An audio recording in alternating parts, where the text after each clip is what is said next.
Nightwing, Batman's greatest success, aka Dick Grayson or Robin or the Batman who stepped up. Dick Grayson is set apart from his brothers and sisters through his charming charisma and lovable personality that makes people gravitate towards him and makes him want to be a leader. Being set apart from his other brothers and who wants to become Batman or who needs to be Batman, he is the one that steps up to become the Batman the world needs when Bruce seems to pass on. Dick, the original Boy Wonder, is someone I've wanted to see done correctly and faithfully to his source material in live action as long as I've been getting into Batman lore and the Batman medium and Batman comics. As I've now grown up a little bit, I wanted to break down the idea of Batman, and especially the new Robert Pattinson Batman, and how he needs the light of a Robin for his darkness in his character.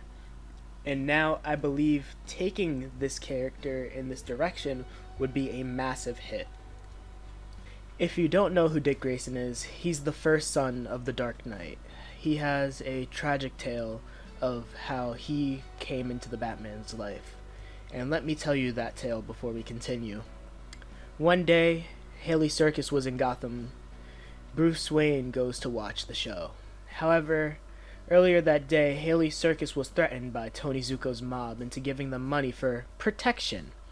But declining that offer was the worst thing to happen for that circus. This decline caused the death of the parental duo of the Flying Graysons, as their son, Dick, who is in their act, is forced to watch his parents fall from the trapeze to their death.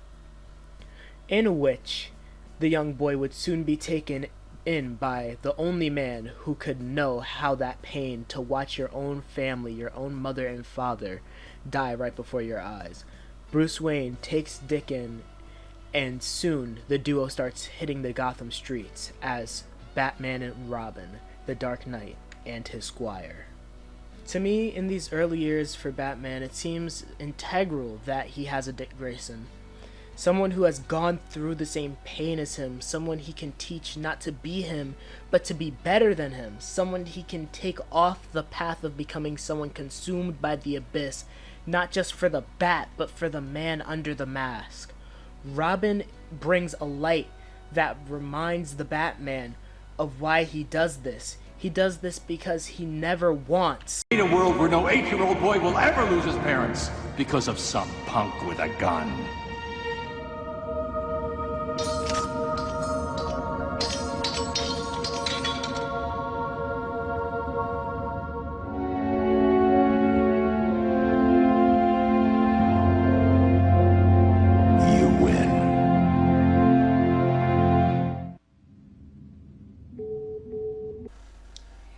It's important to bring Robins into Batman's life because they showcase his best and worst traits and moments in himself. Nightwing is Batman's greatest success. But when he leaves, Batman seeks out a replacement, so those times of him being a good person and a force for good aren't seen as something that are gone now but are still there. But this leads into Batman taking in his greatest loss, his greatest failure, Jason Todd. With Jason's death, it thrusts the Dark Knight into the deepest parts of the abyss that he's never been to, that he almost wants to kill the Joker and finally end the life of the man who took his second son from him. And in this instance, we see the prodigal son answer the call and trying to be there for his dad, but not going back to being Robin, as he thrusts the moniker onto Tim Drake, who finds out who Robin was previously and who Batman is because of that. But when Tim seeks out Dick to be and pleads with him to please come back, please, Batman needs you, the prodigal son does not answer the call at that point. But it leads to us having the best detective in the family, Tim Drake, as Robin, as he's then gifted the moniker of Robin for him to be the sidekick of Batman. But when Bruce passes in the comics, Robin knows he's still alive because he's only there to be the sidekick of Batman. He doesn't want to believe Batman said. He knows Batman is alive and brings him back from the past and from the brink of death, which then leads Batman into his fourth son, his first true blood, aka Damian Wayne. He takes all the things that he's learned from his past three proteges and instills them into his most skilled son, who could possibly be the next Batman in the future, but who knows at this point because he's still too young. That doesn't even get into half of Batman's kids, which include Duke Thomas or his daughter or Barbara Gordon or Stephanie Brown. Those are all kids that he has molded by him, molded to be his future. And this is why we go back around to Batman needing somebody like Robin's in his life, because of the fact they change him for the better. Which brings us back around to why he needs to be put in live action. For this new tenure of Batman and everything that's going around at the DC company right now, we have no idea what could be going on with any of the current projects. But DC has been scared to put the Boy Wonder back on the big screen and back in live action because of what happened last time with the Batman and Robin movie, which is understandable.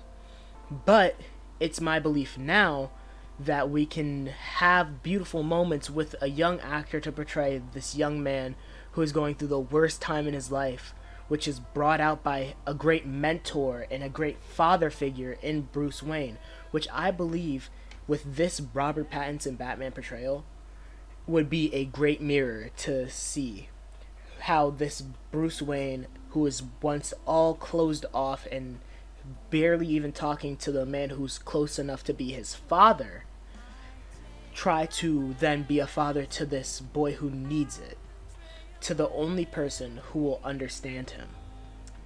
Batman needs Robin to be something more than just a mission, more than just something to scare criminals, but something to inspire. And that's what they said in the last movie, and that's why taking him in this direction is where we bring in, and it's time to return to the prodigal son. It's time for the prodigal son to truly return in the live action format. It's time to bring Dick Grayson back. So DC, if you're somehow listening, please bring Dick Grayson in. I'm begging you. It's time for him to return. This has been Flame Burst Studios, and I'm signing out. Okay, thanks. Bye.